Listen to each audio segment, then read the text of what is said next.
Ok, buenas tardes, queridos estudiantes de la clase de diplomacia electiva. Eh, He estado compartiendo videoconferencias en los temas de hoy, del día sábado, que me toca impartir clases en línea. He decidido esta metodología porque es bueno cambiar, ¿verdad? Las metodologías. Desde la mañana he estado impartiendo esto, les he enviado invitación para que ustedes entren a la plataforma Zoom. Por medio de la plataforma Zoom es muy fácil de entrar y estar conectado con el profesor.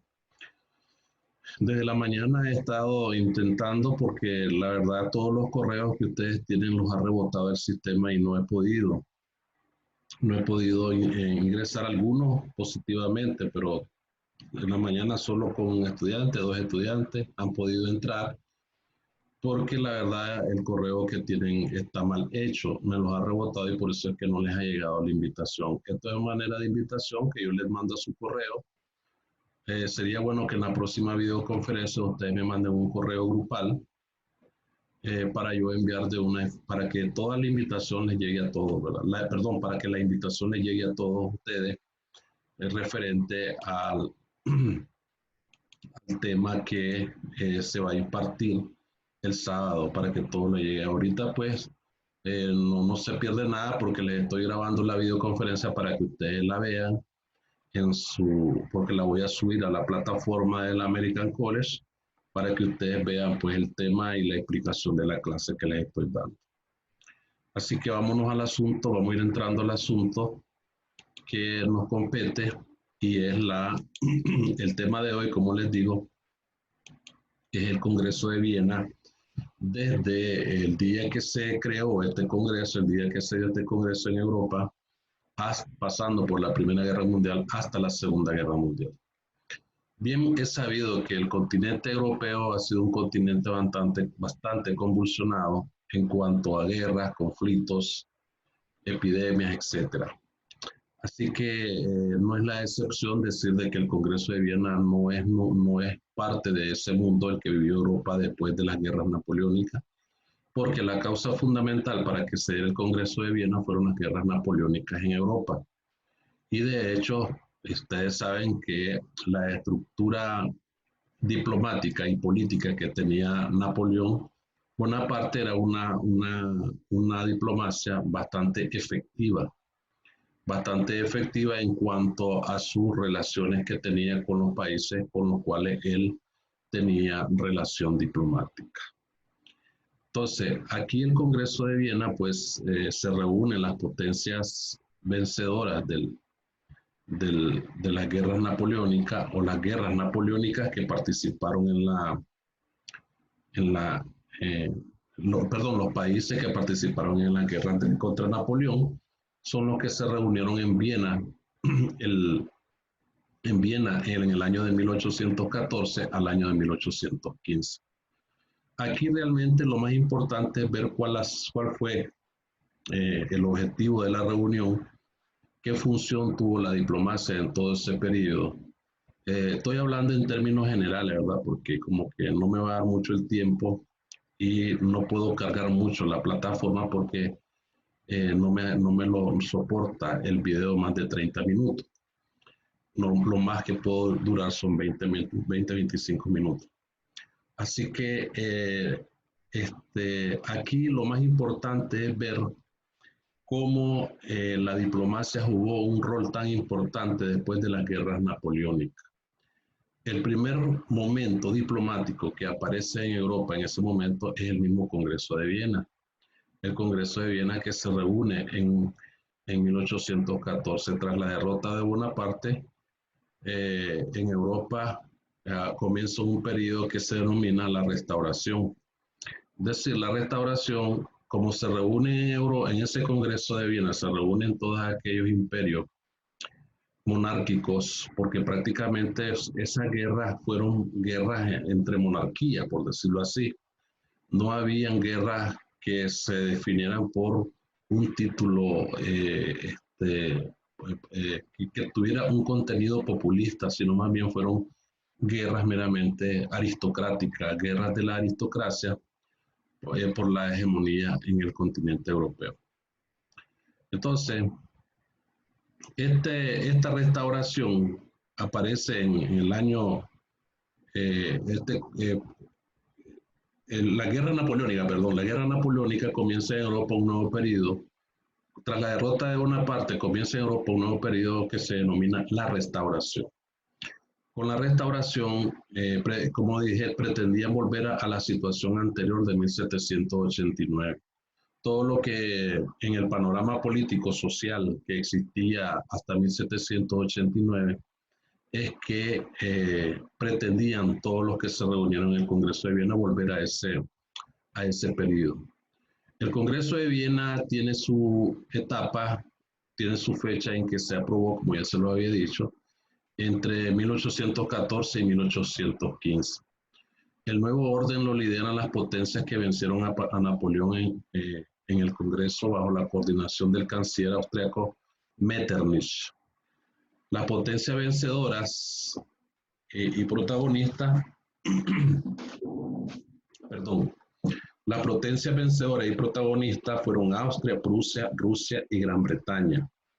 Y aquí tenemos los diplomáticos de mayor relevancia que aparecen ahí. Primeramente tenemos a Metternich, ¿verdad? Tenemos a Talleyrand y Alejandro I.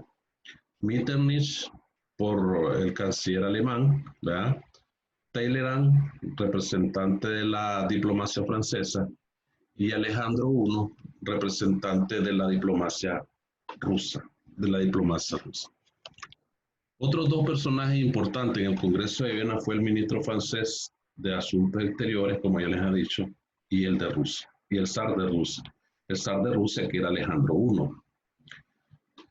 Ok, ¿qué se esperaba del Congreso de Viena? Bueno, del Congreso de Viena se esperaba la restauración del absolutismo en los países donde fueron abolidos, es decir, que todos los sistemas absolutistas en Europa fueron abolidos, ya sea por la Revolución Francesa o por las guerras napoleónicas.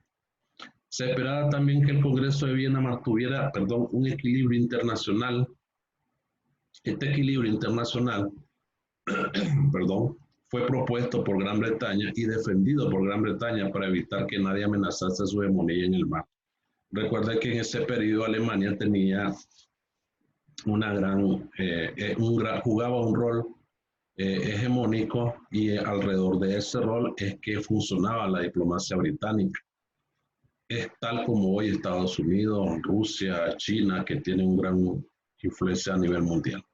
Así que Gran Bretaña en ese momento tenía, pero Gran Bretaña abogaba, su diplomacia, la diplomacia inglesa y la diplomacia británica abogaba por un equilibrio internacional en el Congreso de Viena. También la diplomacia logró en el Congreso de Viena un aspecto muy importante, logró legitimar la monarquía, es decir, la restauración de las monarquías tradicionales, que era un derecho histórico, que es por eso que hoy por hoy, hasta la actualidad, las monarquías en estos países se han conservado.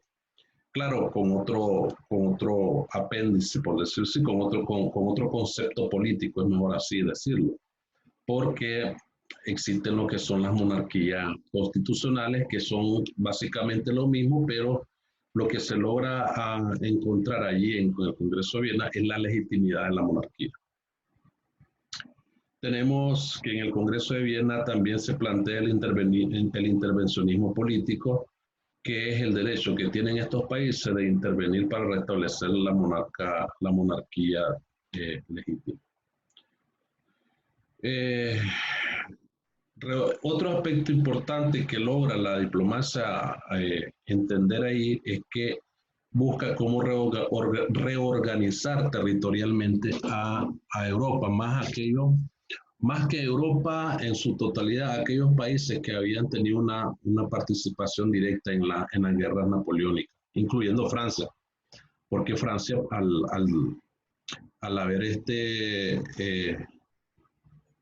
al haber comenzado este periodo de conflictos, perdió grandes territorios, perdió los territorios conquistados por Bonaparte.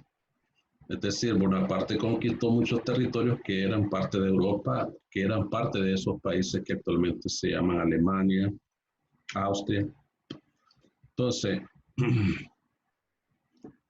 Pero evidentemente que Napoleón tenía sus aliados, ¿verdad? Por ejemplo, el Imperio Austriaco obtuvo el norte de Italia y Dalmacia, compensado por ceder Bélgica a Holanda para formar el reino de Bavaria, el reino de Bavaria. Rusia logró el dominio sobre Polonia, convertida en reino con el zar Alejandro I como monarca. Es decir, ya desde ahí ya Rusia tiene enorme hegemonía e influencia en Polonia. Siempre la Rusia zarista como la Unión Soviética comunista siempre tuvieron, digamos, siempre miraron a Polonia como un vecino, no como un vecino, sino como una propiedad. Aparece Prusia. Prusia se convirtió en gran potencia al recibir la provincia de Poznan, parte de Sajonia, las provincias del Rin y el reino de Westfalia. Hoy actualmente la ciudad de Westfalia. ¿Qué significa aquí Prusia? Prusia aquí es Alemania. Recuerden ustedes, o tal vez voy a hacer un paréntesis explicando lo siguiente, de que después de la caída, perdón, después de la desaparición del Imperio Romano, después de la desarticulación y la caída del Imperio Romano, sobre todo el Imperio Romano de Oriente, Europa se vuelve un continente habitado y estructurado bajo una figura de reinos que obedecen, digamos, al desprendimiento que tuvo el sistema político imperial romano. Entonces, después de la caída del Imperio Romano no hay una definición política en ese continente ni territorial, porque ustedes saben que en el tiempo de los romanos todo dependía de Roma y todo Europa, todo era Roma. Entonces, no había una definida, casi algo parecido como nos sucedió a nosotros después de la, de la independencia, que se fueron los españoles y después nosotros buscamos una identidad política. Entonces, los europeos igual, después de la caída del Imperio Romano, buscaron una identidad política, pero esa identidad política la van a lograr ya hasta después del Congreso de Viena, porque después de la caída del Imperio Romano, todos estos pueblos se vuelven reinos, una cantidad de reinos localizados en distintos territorios, y Prusia, eh, Baviera y otras regiones están constituidos alrededor de esta situación. Prusia viene a ser a lo que es hoy Alemania, y se conoce como el reino de Prusia. Aquí lo ven ustedes en el mapa y aparece en esta partecita de aquí. Tenemos el reino de Prusia, tenemos el reino de Hannover y tenemos el reino de Bavaria, que ya se los había mencionado. Todo esto es lo que hoy es Alemania. Todo esto que está aquí. Todo esto que está aquí es lo que hoy es Alemania. Pero en aquel entonces no se llamaba Alemania, ¿verdad? Estaba dividido en distintos reinos. Entonces aquí tenemos en esta diapositiva los tres grandes protagonistas de las alianzas que nacieron ahí, producto de la diplomacia, porque eso es lo que estamos hablando. La diplomacia tuvo una importancia relevante en esa parte del Congreso de Viena, de que se forman alianzas. Aparecen dos grandes alianzas allí, que una se conoce como la Cuádruple Alianza, que estaba formada por Prusia, Rusia, Austria y Gran Bretaña. Aparece Prusia, no aparece como Alemania. Después aparece otra gran alianza que se conoce como la Santa Alianza. Prusia, Rusia, Austria y posteriormente Francia y otros estados. Vemos aquí que Prusia participa en las dos alianzas, participa en la Cuádruple Alianza y participa también en la Santa Alianza. Más adelante les voy a explicar por qué ese asunto. Francia. En Francia se restaura la monarquía. Luis XVIII recuperó casi el poder absoluto, promulgó una carta otorgada, reconocía algunos derechos, estableció dos cámaras, la Cámara de los Pares y la Cámara de los Diputados. Alemania. En Alemania se crea la Confederación Germánica, constituida por un conjunto de 39 estados, liderados por Austria con la rivalidad de Prusia. Entonces, aquí hago un paréntesis. Aquí normalmente hay un gran problema entre Alemania, en el mismo pueblo alemán. O sea, hay un gran problema porque la Confederación Germánica fue constituida bajo una serie de situaciones meramente conflictivas entre los mismos estados. Los estados del sur que tuvieron grandes conflictos políticos y territoriales, pero al fin y al cabo los 39 estados al final se unieron pues, a la Confederación. Entonces, y aquí aparecen los 39 estados liderados por Prusia, por Austria. Tenemos todos estos estados acá. Aquí aparece Alemania, o lo que es la actual Prusia. Esto es lo que se conoce, todo esto que ven azulito aquí es lo que se conoce como el Imperio Austrohúngaro. Que sí, están los austríacos y están los húngaros. ¿Cuál fue el otro resultado? Rusia afianzó su poder con la expansión hacia el este. Italia, vamos con Italia, la pobre Italia que ha sido golpeada por el coronavirus en la actualidad, en el pleno siglo XXI. Italia dividida entre los reinos de las dos Sicilias al sur, los estados pontificios en el centro y varios ducados y principados en el norte dominados por Austria. Austria tiene gran influencia en Italia y el reino de Cerdeña logró el Piamonte, Niza y Saboya. España restaura la monarquía con Fernando VII, tuvo que hacer frente a la sublevación de las posesiones americanas, etc. Se aprueba la Constitución de Cádiz de 1812. ¿No? Entonces, todo esto, no voy a ir hablando parte por parte porque todo esto tiene que ver con la restauración. Es decir, la restauración significa básicamente que el sistema político monárquico no daba tregua, por decirlo así, en ese término, a que hubiera un cambio de políticas liberales en el continente europeo, sino que evidentemente que la restauración es restaurar el mismo sistema que quedaba o que estaba antes de la Revolución Francesa. Eso es lo que más realmente se persigue. Y en Gran Bretaña, básicamente la restauración no erradicó los principios liberales. En Gran Bretaña se conservó hasta la actualidad lo que es la monarquía parlamentaria. El liberalismo pervivió a través de sociedades secretas que actuaron luchando contra el absolutismo a pesar de los fracasos en España y Nápoles. Tenemos entonces, esto es prácticamente lo que es el Congreso de Viena, pero vamos a explicarle de una manera rápida lo que es en sí, después lo que sucede después del Congreso de Viena. De alguna manera el Congreso de Viena vino a traer una relativa estabilidad y paz en todo el continente de Europa, hasta que aparece en el mapa mundial y en el mapa específicamente, en el mapa europeo, el problema de la Primera Guerra Mundial en 1914.